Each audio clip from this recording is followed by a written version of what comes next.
দর্শক, নিম্ন আদালতের বিচারকদের নিয়ন্ত্রণ থাকবে সুপ্রিম কোর্টের হাতে। এছাড়া আদালত সচিবালয় গঠনের নির্দেশ দিয়েছেন হাইকোর্ট।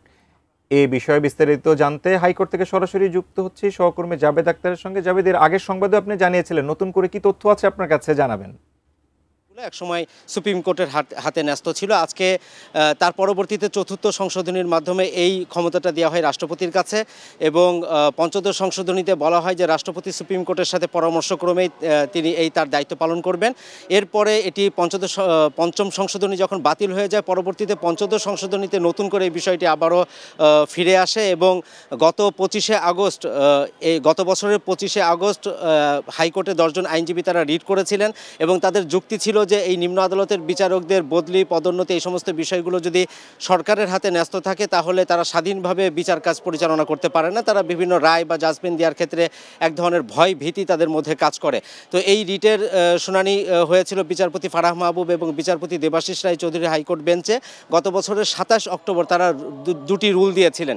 একটি রুল দিয়েছিলেন যে সংবিধানের বিদ্যমান যে সংবিধান, সেই সংবিধানে যে 116 অনুচ্ছেদ, যেখানে রাষ্ট্রপতির কাছে নিম্ন আদালতের বিচারকদের নিয়ন্ত্রণের ক্ষমতা দেওয়া হয়েছে, সেটি কেন সংবিধানের সাথে সাংঘর্ষিক ঘোষণা করা হবে না এবং সুপ্রিম কোর্টের জন্য কেন আলাদা বিচার বিভাগ গঠনের নির্দেশ দেওয়া হবে না, সেই রুল দুটি আজকে অ্যাবসুলেট ঘোষণা করে, অর্থাৎ রুল যথাযথ ঘোষণা করে বিচারপতি আহমেদ সোহেল এবং বিচারপতি দেবাশিস রায় চৌধুরীর হাইকোর্ট বেঞ্চ রায় দিয়েছেন।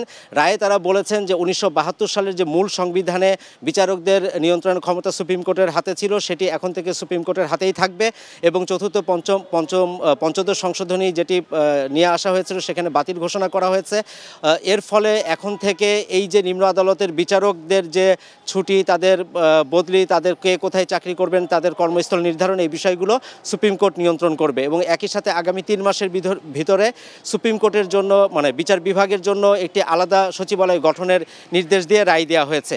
এর বাইরে আরেকটি বিষয় আপনাকে জানি যে সাবেক প্রধানমন্ত্রী শেখ হাসিনা, আসাদুজ্জামান খান কামাল এবং চৌধুরী আবদুল্লাহ মামুনের বিরুদ্ধে আন্তর্জাতিক অপরাধ ট্রাইব্যুনালে যে মানবতা বিরোধী অপরাধের মামলার বিচার চলছে, সেখানে গত 10 দিনে 35 জন সাক্ষ্য দিয়েছেন এবং আজকে এই মামলার 3 জন আসামির ভিতরে একজন আসামি সাবেক আইজিপি চৌধুরী আবদুল্লাহ মামুন, তিনি রাজসাক্ষী হয়েছিলেন এবং আজকে বেলা 11:50 দিকে তিনি এই সাক্ষী দেওয়া শুরু করেন। তিনি তার সাক্ষ্যতে তার প্রফেশনাল ব্যাকগ্রাউন্ডের কথা বলেছেন। তিনি যখন র্যাবের প্রধান ছিলেন, তিনি জানিয়েছেন যে তখন র্যাবের উত্তরাতে একটি টিএফআই সেল ছিল, যেখানে বিভিন্ন রাজনৈতিক ভিন্ন মতাবলম্বী যারা সে সমস্ত তাদের নেতাকর্মী, তাদেরকে নিয়ে এসে সেখানে নির্যাতন করার একটি সংস্কৃতি সেখানে গড়ে উঠেছিল, সেই বিষয়টি তিনি জানিয়েছেন এবং একই সাথে তিনি বলেছেন যে সাবেক ডিএমপি কমিশনার হাবিবুর রহমান, সাবেক অ্যাডিশনাল কমিশনার হারুন সহ বেশ কয়েকজন পুলিশ কর্মকর্তার নাম বলেছেন যে যাদের সাথে সাবেক প্রধানমন্ত্রী শেখ হাসিনার সরাসরি যোগাযোগ থাকার ফলে তাদের কোনো চেইন অফ কমান্ড তারা মানতেন না